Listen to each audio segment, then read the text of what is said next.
korang, siapa-siapa peminat dessert. Kalau korang nak mencari dessert murah tapi sedap dekat mana, korang boleh tengok vlog saya, okey? Boleh dikatakan hidden gems juga, okey? Boleh dikatakan hidden gems juga. Okey, jom.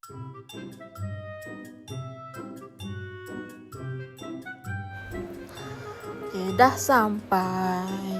Untuk orang Pekan, kalau korang tahu Taman Perdana dekat mana, korang masuk je, korang straight tau.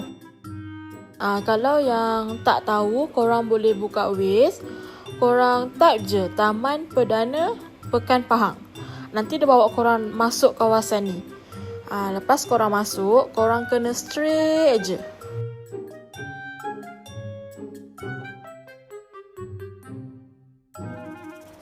Okay, lepas korang straight, nampak je rumah putih tu, korang belok kanan. Lepas belok kanan, korang straight lagi.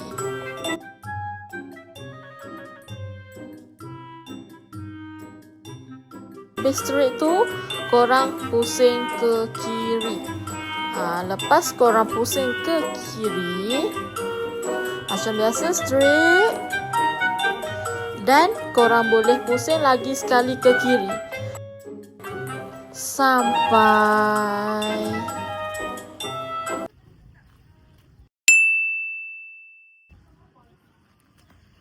Woo!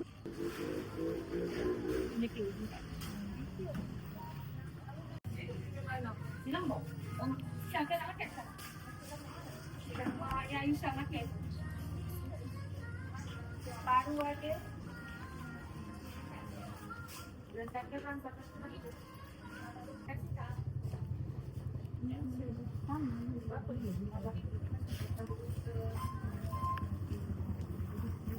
Nak blue lemonade satu?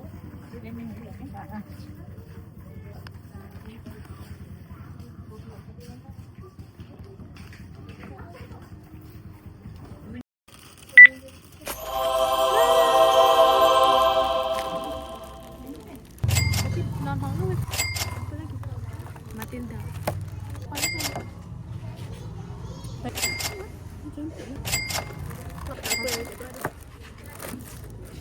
Dia blue lemonade.